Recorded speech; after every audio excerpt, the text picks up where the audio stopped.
Discuss చేద్దాం. భరత్, ఏంటి నిజంగానే తెలంగాణ సీఎం రేవంత్ రెడ్డి పిసిసి అధ్యక్షుడు మహేష్ కుమార్ గౌడ్ మధ్య నిజంగానే గ్యాప్ ఉందా లేదా ఇది దుమారం అనుకోవచ్చు? రాజకీయంగా గ్యాప్ ఉందనే మనం ఇప్పుడు అర్థం చేసుకోవాలి. ఇంతకాలం లేదు, బట్ ఇప్పుడు ఎందుకు వచ్చింది అనేది చూడాలి. మొన్న ముఖ్యమంత్రికి సన్నిహితమైన టీవీ ఛానల్ టెలికాస్ట్ చేసిన ద్వారా చాలా క్లియర్గా అర్థమైంది. ముఖ్యమంత్రి విషయంలో ఏదో మహేష్ కుమార్ గౌడ్ ముఖ్యమంత్రి నొచ్చుకునే పని చేసినట్టుగా మనకు అనిపించింది. వాళ్ళు టెలికాస్ట్ చేసిన దాని ప్రకారం డిజాస్టర్ పిసిసి ప్రెసిడెంట్ అని. నార్మల్గా అయితే ఏంటంటే అధికారంలో ఉన్నప్పుడు ముఖ్యమంత్రే సూపర్ పవర్, పిసిసి ప్రెసిడెంట్కు పెద్దగా ఇంపార్టెన్స్ ఉండదు. ఎస్, కాంగ్రెస్ పార్టీ ఫ్రేమ్వర్క్లో టికెట్ల విషయంలో లేదా మిగతా నామినేటెడ్ పదవుల విషయంలో వాటి విషయంలో పార్టీ ఉన్నా సరే, ఇప్పుడు రాజశేఖర రెడ్డి ముఖ్యమంత్రి ఉన్నారు, అప్పుడు డి శ్రీనివాస్, కె కేశవరావు ఉన్నారు కదా. సో పిసిసి ప్రెసిడెంట్ సీఎం ఇద్దరిది ఉన్నప్పుడు సీఎందే పైచేయి అవుతుంది. మంత్రివర్గ నియామకాలైనా లేకపోతే పిసిసి ప్రెసిడెంట్ ఏం చేయగలరంటే డిసిసి అధ్యక్షుల నియామకాల్లో లేకపోతే పిసిసి కార్యవర్గం విషయంలో ఎమ్మెల్సీలు ఎమ్మెల్యే ఈ కేటాయింపుల విషయంలో కొంత మాట ఉంటుంది. సో ఇక్కడ మహేష్ కుమార్ గౌడ్కు సంబంధించి రేవంత్ రెడ్డితో మంచి ఈక్వేషన్ ఉంది. ఎందుకంటే రేవంత్ రెడ్డి పిసిసి చీఫ్ అయినప్పుడు వర్కింగ్ ప్రెసిడెంట్గా మహేష్ కుమార్ గౌడ్ ఉండే, ఆయనకి ఆర్గనైజేషన్ ఇన్ఛార్జ్గా అప్పగించారు. అంటే సంస్థాగత వ్యవహారాల ఇన్ఛార్జ్గా 5 వర్కింగ్ ప్రెసిడెంట్లు ఉండే. అప్పుడు గీతారెడ్డి, జగ్గారెడ్డి ఇట్లా చాలా మంది ఉండే. దానిలో ఒక వర్కింగ్ ప్రెసిడెంట్గా మహేష్ కుమార్ గౌడ్ ఉన్నప్పుడు ఇంపార్టెంట్గా ఆర్గనైజేషన్ ఇన్ఛార్జ్గా ఇచ్చారు. ఎందుకంటే అప్పుడున్న మాణిక్రావు ఠాక్రే కాదు, మణికం ఠాగూర్ అని తమిళనాడు సంబంధించిన యూత్ కాంగ్రెస్ నేత ఉండేవాళ్ళు. యూత్ కాంగ్రెస్ నేతకు మహేష్ కుమార్ గౌడ్ సన్నిహితుడు. సో ఆయనకు ఆర్గనైజేషన్ ఇన్ఛార్జ్గా ఇచ్చారు. ఆ తర్వాత రేవంత్ రెడ్డి పార్లమెంట్ ఎలక్షన్స్ వరకు పిసిసి చీఫ్గా కంటిన్యూ అయ్యారు ముఖ్యమంత్రి అయిన తర్వాత కూడా. దాని తర్వాత మహేష్ కుమార్ గౌడ్ నియామకం జరిగింది. ఎవరిని చేయాలన్నప్పుడు ఉత్తమ్ కానీ బట్టి కానీ రేవంత్ రెడ్డి కూడా పెద్దగా అబ్జెక్షన్ చెప్పలేదు. మొన్నటి వరకు బాగానే ఉంది. మీరు కాళేశ్వరంలో మొన్న కేసీఆర్ జగిత్యాల సభ పెట్టినప్పుడు కాళేశ్వరం సభలో రేవంత్ రెడ్డి ఏమన్నారు? నేను మళ్ళా ముఖ్యమంత్రి అవుతా, నా నాయకత్వంలో మహేష్ కుమార్ గౌడ్ నాయకత్వంలో మళ్ళా కాంగ్రెస్ పార్టీ 2029లో 2028 డిసెంబర్లో అధికారంలోకి వస్తుందని చెప్పారు కదా. సో అదే రోజు ఏప్రిల్ 20వ తేదీ, ఇప్పుడెంత మే 20. ఈ నెల రోజుల్లోనే ఏం జరిగింది? ఇక్కడ గతంలో ఏమనేవాళ్ళంటే 2034 వరకు నేనే సీఎం అని చెప్పేవాళ్ళు రేవంత్ రెడ్డి. ఇంకా 10 సంవత్సరాలు నేనే సీఎం ఉంటా, సెకండ్ టర్మ్ గెలుస్తుంది కాంగ్రెస్ పార్టీ అని చెప్పేవాళ్ళు. కానీ దాని మీద కొంత కోమటిరెడ్డి రాజగోపాల్ రెడ్డి తర్వాత ఇతరులు కొంత అసంతృప్తి వ్యక్తం చేసి ఎట్లా డిక్లేర్ చేసుకుంటారు? కాంగ్రెస్లో సీఎంను డిసైడ్ చేసేది హైకమాండ్ కదా, 10 ఏళ్ళు నేనే సీఎం అని ఎట్లా చెప్తారు? అధికారంలోకి వస్తే మళ్ళా నేనే సీఎం అని చెప్పుకోవడం కరెక్ట్ కాదా అన్నప్పుడు ఆ కాళేశ్వరంలో జరిగిన బహిరంగ సభలో మాత్రం రేవంత్ రెడ్డి నా నేతృత్వంలో మహేష్ కుమార్ గౌడ్ నేతృత్వంలో మళ్ళీ అధికారంలోకి వస్తుందని చెప్పారు. సో 2028 వరకు కూడా మహేష్ కుమార్ గౌడ్ పిసిసి అధ్యక్షుడిగా ఉంటారని ఆయన చెప్పారు. సో ఏప్రిల్ 20వ తేదీన ఆ మాట అన్నారు. మే 21, 22 ఒక 3-4 రోజుల క్రితం మహేష్ కుమార్ గౌడ్కు వ్యతిరేకంగా ముఖ్యమంత్రికి దగ్గరగా అని అందరు భావిస్తున్న టీవీ ఛానల్లో కథనాలు వచ్చాయి. ఏం జరిగింది నెల రోజులు? అంటే పిసిసి చీఫ్ గా మహేష్ కుమార్ గౌడ్ పనితీరుపై హైకమాండ్ సంతృప్తిగా లేదా? సంతృప్తిగా లేకుంటే ఎందుకు ఆయన్ని కంటిన్యూ చేస్తారు? ఆయన చేసి కూడా 1 ఇయర్ పైన అయింది కదా. అంటే ఇంతకు పిసిసి ప్రెసిడెంట్గా లేదు అంటే పిసిసి ప్రెసిడెంట్గా బాధ్యతలు ఏముంటాయి? రెస్పాన్సిబిలిటీ ప్రభుత్వం అధికారంలో ఉన్నప్పుడు, అధికారంలో లేనప్పుడు పిసిసి ప్రెసిడెంట్ రెస్పాన్సిబిలిటీ. బట్ అధికారంలో ఉన్నప్పుడు పిసిసి ప్రెసిడెంట్ సంబంధించి ఏముంటుంది? గాంధీ భవన్లో కరెక్ట్గా లేదు, పైకప్పులు ఊడాయి అంటే Gandhi Bhavan is a trust. Okay, so Gandhi Bhavan ఎప్పుడు కూడా, ఇప్పుడు టీడీపీ గతంలో ఉన్నప్పుడు కూడా డిస్కస్ చేసుకునేవాళ్ళు గాంధీ భవన్లో ఏమంటారు, ఛాయ్ పోయడానికి కూడా ఇబ్బందే జర్నలిస్టులకైనా వచ్చిన వాళ్ళకి. టీడీపీ ఆఫీస్లో ఎన్టీఆర్ ట్రస్ట్ భవన్లో ఎవరికి పోయినా మధ్యాహ్నం భోజనం పెడతారు, కార్యకర్తలైనా వాళ్ళైనా.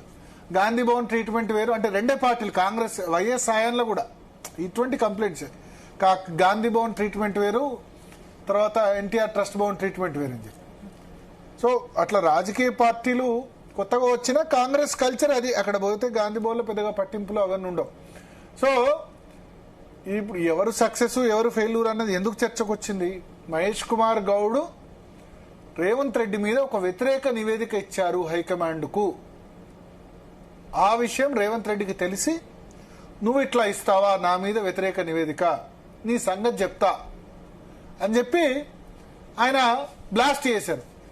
అంటే ఇప్పుడు రేవంత్ రెడ్డి మున్సిపల్ ఎలక్షన్స్ గెలిచారు, జూబ్లీహిల్స్ బై ఎలక్షన్ గెలిచారు, తిరుగులేని నేతగా ఇప్పుడు కనిపిస్తున్నారు. కేసీ వేణుగోపాల్ కేరళ పోయి ఉంటే వేరే విధంగా ఉండేది, ఆర్గనైజేషన్ జనరల్ సెక్రటరీ. కేరళ ముఖ్యమంత్రి అయితే కొత్త జనరల్ సెక్రటరీ రేవంత్ రెడ్డికి సపోర్ట్ చేసేవాళ్ళు లేదో తెలియదు. బట్ ఇప్పుడు కేసీ వేణుగోపాల్ కేరళ కాకుండా ఇక్కడే కంటిన్యూ కావడం వల్ల ఏం జరిగిందంటే, కేరళలో ఉండకుండా ఆయన నేషనల్ జనరల్ సెక్రటరీగా ఉండడం వల్ల కొంత ఆయన రేవంత్ రెడ్డికి అవుట్ రైట్ సపోర్టు. సో ఈ నేపథ్యంలో బహుశా నివేదిక కేసీ వేణుగోపాల్ ద్వారా సీఎంకు తెలిసి ఉంటుంది, బండి సంజయ్ వ్యవహారంలో కాంగ్రెస్ పార్టీకి డ్యామేజ్ జరిగింది, బండి సంజయ్ని ప్రొటెక్ట్ చేస్తున్నారు రేవంత్ రెడ్డి అని చెప్పి ఆయన రిపోర్ట్ ఇచ్చారు అనే ఆగ్రహంతో ఉన్నారు అని చెప్తున్నారు. ఇంకొకళ్ళేమో నార్సింగిలో ఒక ల్యాండ్ వివాదం అని ఇంకొకళ్ళు చెప్తున్నారు, భూ వివాదం సంబంధించి మాట వినలేదు, దానిలో సెటిల్మెంట్ అని ఇంకొకళ్ళు చెప్తున్నారు. కారణాలు ఏవైనా ఏప్రిల్ 20 వరకు గ్యాప్ లేదు. ఏప్రిల్ 20వ తేదీనే నేను మహేష్ కుమార్ గౌడ్ కలిసి మళ్ళా అధికారంలోకి తీసుకొస్తామని చెప్పారు. కానీ ఇప్పుడు చెప్తున్న దానికి ఏం తేడా, ఈ నెల రోజుల్లో ఏం తేడా వచ్చింది, నెల రోజుల్లో ఏదో జరిగింది సంథింగ్. సో మీనాక్షి నటరాజన్ ఇన్ఛార్జ్గా వచ్చినా సరే రేవంత్ రెడ్డి ఆమె మా అప్పట్లో మంత్రులతో సెక్రటేరియట్లో రివ్యూ పెట్టిందన్న దాన్ని కూడా తప్పుడు సంకేతాలని చెప్పి చేశారు. సో జనరల్గా కాంగ్రెస్ హైకమాండ్లో జనరల్ సెక్రటరీలు వాళ్ళు డిక్టేట్ చేస్తూ ఉంటారు. కానీ రోషే ఉన్నప్పుడు అనుకోండి, కిరణ్ కుమార్ రెడ్డి ఉన్నప్పుడు అనుకోండి, కొంత ఓవర్ రైడ్ చేసే ప్రయత్నం చేస్తారు. కానీ రేవంత్ రెడ్డి తను అటువంటి వాటికి ఇప్పుడు ఏ విధంగా చూసినా కర్ణాటకలో పంచాయతీ నడుస్తుంది, సిద్ధరామయ్య వర్సెస్ డీకే శివకుమార్. ఇక్కడ సీఎం సీటును గట్టిగా క్లెయిమ్ చేసే వాళ్ళు ఎవరు లేరు కదా. అఫ్ కోర్స్ చేస్తే ఉత్తమ్ కుమార్ రెడ్డి చేయొచ్చు, కొంత అంతో ఇంతో అప్పుడు కాంగ్రెస్ ఫ్యామిలీలో మంచి పేరు ఉంది. బట్ మున్సిపల్ ఎలక్షన్స్ లో మంచి రిజల్ట్ వచ్చింది, జూబ్లీహిల్స్ బై ఎలక్షన్ లో మంచి రిజల్ట్ వచ్చింది. 5 సంవత్సరాలు రేవంత్ రెడ్డి సీఎం అన్న క్లియర్ ఉన్నాక తనకు వ్యతిరేకంగా ఇక్కడ ఉన్న వాళ్ళ సంగతి చెప్తా అని రేవంత్ రెడ్డి ఆబ్వియస్లీ పిసిసి చీఫే నాకు వ్యతిరేకంగా నివేదిక ఇస్తారా అని చెప్పి ఇస్తే నేను ఊరుకోను, నేను కూడా ఈ విధంగా చేయగలను అని చెప్పి చెప్పారు. అయితే మహేష్ కుమార్ గౌడ్కు ఆశ్చర్యకరంగా కాంగ్రెస్ పార్టీలో ఇంటర్నల్ గా సపోర్ట్ ఎవరిది దొరకలేదు. ఇంత పెద్ద ఇన్సిడెంట్ జరిగితే ఆ టీవీ ఛానల్ను వాళ్ళని ఖండించిన వాళ్ళు బీసీ సంఘాలు 1-2 స్పందించాయి, కానీ ఎమ్మెల్యేలు కానీ ఎమ్మెల్సీలు కానీ పెద్దగా స్పందించలేదు. కొండా సురేఖ కూతురు మాత్రం స్పందించిందని నేను చూశాను. బట్ మిగతా వాళ్ళు ఎవరు స్పందించిన పరిస్థితి నాకు కనిపించలేదు. సో ఏంటంటే ఏదన్నా మనం రేవంత్ రెడ్డికి వ్యతిరేకంగా పోతే ట్రబుల్లో పడతామని కూడా కావచ్చు.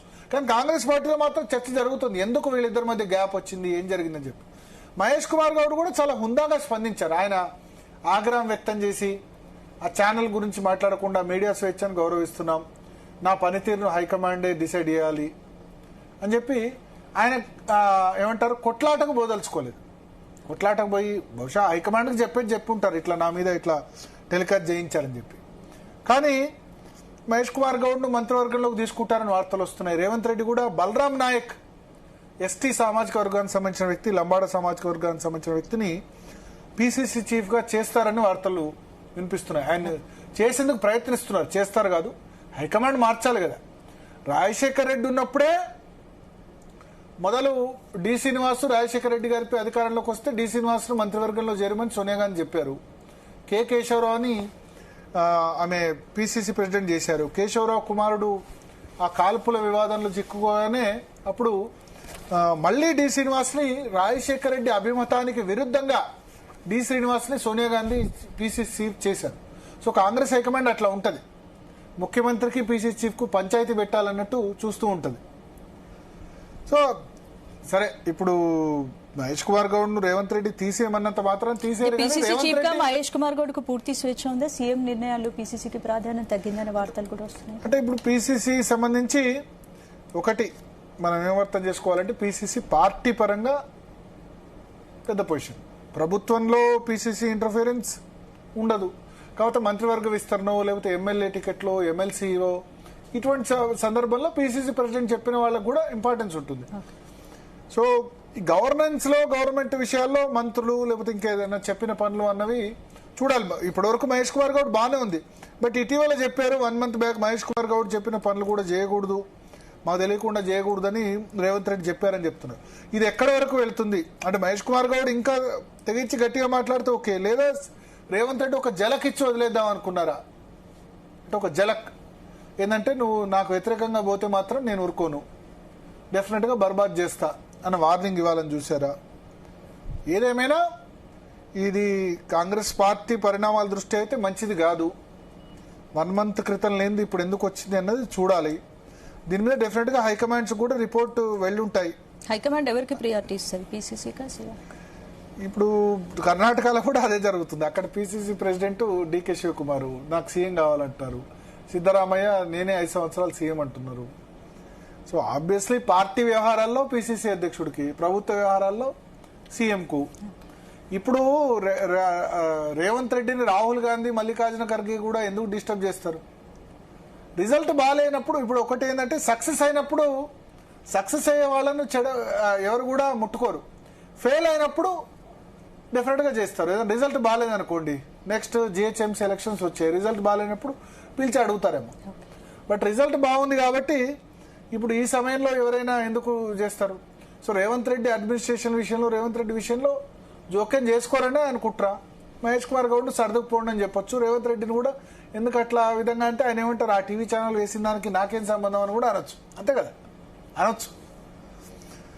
సో ఒకటి 2 విషయాలని చెప్తున్నారు. ఒక ల్యాండ్ సంబంధించి నార్సింగ్లో ల్యాండ్ ఏదో ఉందని ఒకటి, రెండవ వ్యవహారం ఈ విషయంలో తప్పుడు మన హైకమాండ్కు బండి సంజయ్ విషయంలో తప్పుడు అని అనలేం, తనకు వ్యతిరేకంగా నివేదిక ఇచ్చారు. మీనాక్షి నటరాజన్ కూడా ఆమె ట్వీట్ చేశారు ఈ విషయంలో. కొంచెం ఆమె బండి సంజయ్ విషయంలో ప్రభుత్వానికి చెడ్డ పేరు వచ్చింది, ప్రొటెక్ట్ చేసింది అన్న విషయంలో కూడా ఆమె కూడా ట్వీట్ చేశారు. సో చూద్దాం ఏం జరుగుతుందో. మొత్తానికి వాళ్ళ మధ్య గ్యాప్ అయితే ఉంది. గ్యాప్ చాలా పెద్దగా అవుతుందా? మహేష్ కుమార్ గౌడ్ దీన్ని ప్రెస్టీజ్గా తీసుకుంటారా, వదిలేస్తారా? హైకమాండ్ ఎంటర్ అవుతుందా? ఒక రోజు ఇచ్చి వదిలేశారు, ఇంకా ప్రతిరోజు ఏం వేయట్లేదు, అంటే ఒక వార్నింగ్ లాగా ఇచ్చారు. సో రేవంత్ రెడ్డి మధ్యలో మహేష్ కుమార్ గౌడ్ కూడా క్యాబినెట్లోకి రావాలి, డిప్యూటీ సీఎం పదవి ఆయన తీసుకుంటారు.